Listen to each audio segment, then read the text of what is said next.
Hey, what's up guys? It's the Crypto Ginger here. Just wanted to bring you a quick update on some things happening in the cryptocurrency community. Now before we get started, go ahead and hit that like and subscribe button and hit that little notification bell if you want to be alerted to future videos. Now guys, as you can see, it is January 26, 2018, and we're currently sitting on a market cap of just over $541 billion. And if you've been looking at the charts today, you can pretty much see that everything is in the red, which it makes sense because we just had the expiration of the CME Bitcoin futures contracts today, and of course we are on Friday, so not the biggest amount of activities usually takes place when it comes to trading cryptocurrency. But I would imagine just as well, all of these coins and of course the entire market cap is affected by this particular news here. Now this is coming from businessdigest.com, but the news is still the same pretty much everywhere out there right now, and that's that the Japanese exchange Coincheck had over $534 million worth of NEM stolen from one of their hot wallets, and basically this is a huge ordeal because this is one of the bigger exchanges out there for the Asian market. So to have that kind of money being basically stolen from their exchange says a lot about the securities behind exchanges, and whether or not you have trustworthy exchanges out there.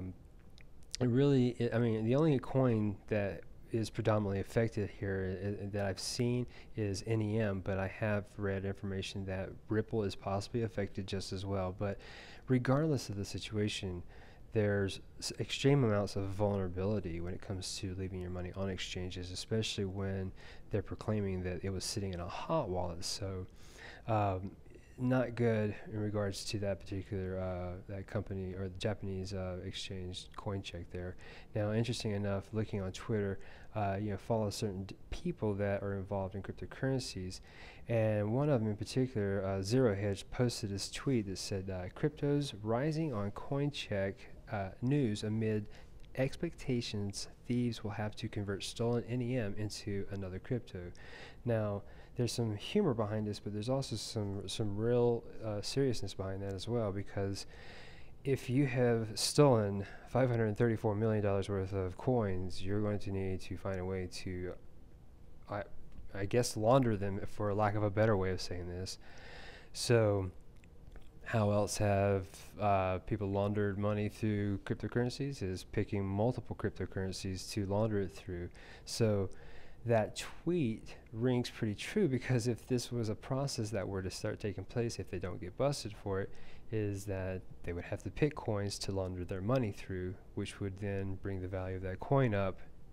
Whether it's a pump and dump phase or not, it still brings the value of the coin up. So again, some hilarity behind that tweet, but also some realness to it as well. Now, of course, again, that kind of information doesn't really hold very well to the entire market cap, but especially with Bitcoin. And again, you've seen that it's still plateauing off.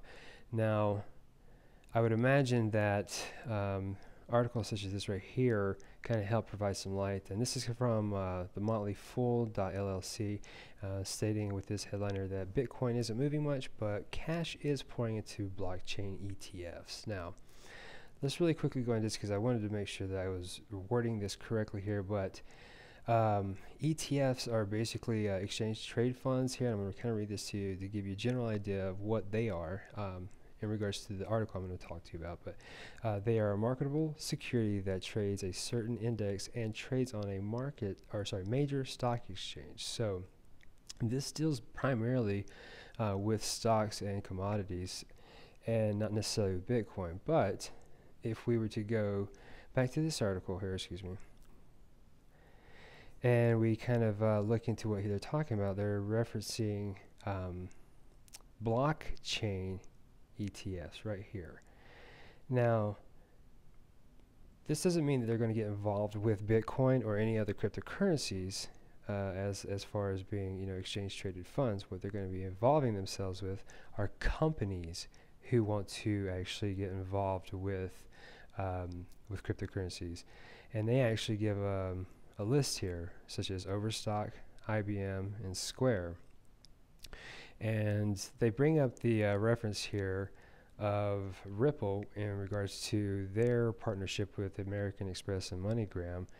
And of course, kind of give you an idea of why Ripple had a price increase and a very large interest in it as well, because it is a banking coin. So, but the idea is that we're seeing a lot more companies getting involved in the cryptocurrency market and blockchain. Of course, we've seen some humor behind companies just simply adding blockchain to their name, and their stocks jump up exponentially.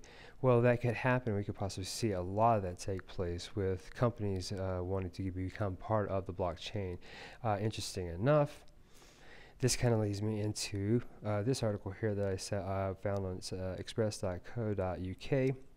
And it's basically stating in reference to Bitcoin was being snubbed because when Starbucks came out and announced that they wanted to involve themselves with cryptocurrencies, they actually ruled out immediately using Bitcoin. And it's understandable why, because the transaction fees are way too high and the transaction times are just way too long. That's just not a sustainable method for payment. But the idea that you could find a cryptocurrency that's much faster than Bitcoin, that can happen all day long. There are plenty of those kind of coins out there. I just found it interesting in this particular article. And I'm going to point this out here if I can find it for you. Let's see here. They really kind of pinpoint in particular some coins here. And again, I apologize for scrolling through this like I am, but I found it very interesting that in this article they had actually mentioned the idea behind Bitcoin, Ethereum, and also Ripple as far as being bigger types of cryptocurrencies that have a huge interest in the market. And the idea that Ripple is one of those coins that they're announcing there is it's a good possibility that they could use Ripple as one of their payment methods, because it is a banking coin, which would help draw in more not only clientele but also the ability to have faster transactions and a lot of money going into both companies here. Now I want to bring you back in time here really quickly. I'll try to end this video here. This right here was back on June 16, 2016. So, a year and a half ago, over a year and a half ago, this article came out stating that Starbucks cards hold so much money, the company could be a mid-sized bank. Now, why I think this is important in regards to them trying to get involved with cryptocurrency is this is basically talking about their gift cards and their app that allowed them to put their gift cards on their app and pay with that. They basically stated in 2016, and they actually allowed for the app and to be used in 2015. So a year later, they basically stated that there's $1.2 billion worth of this preloaded money just sitting there, not being used at all. So this is almost acting like there's a store. They're storing people's money, almost like a bank. And that's why I think the header of this is really interesting. They could be a mid-sized bank because of how much money they're simply holding on from gift cards and things of that nature. So if you correlate that with cryptocurrencies and you see how much money they could hold, that could be huge for a company like that, and that could be huge for anyone invested in whatever coin they pick. Again, this is all speculation, just simply after reading, but if they wanted to pick a popular coin, Ripple could be one of those coins there. So something to keep in mind.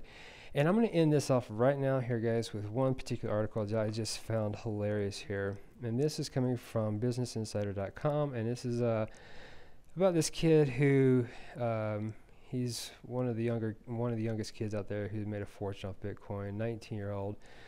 Who made a fortune. Bitcoin says, if you don't become a millionaire in the next 10 years, it's your own fault. Now, as funny as that sounds, and, coming from a kid who probably had money given to him in regards to starting off, when he did, this actually rings true. This is,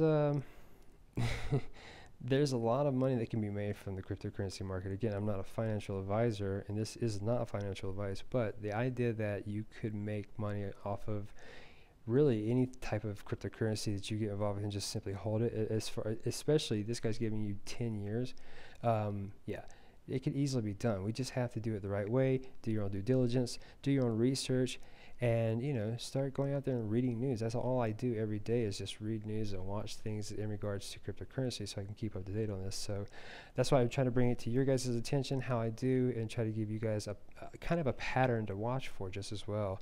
But again, it might be funny, but it rings true for anyone. This is my goal. I'm shooting for things like this right here. So guys, I apologize for this being long-winded, but thank you for watching, and definitely hit that like and subscribe button if you like what you see, and if you're brand new here, hit that subscribe button, and be on the lookout for new videos coming out. Outside of that, thanks again. I appreciate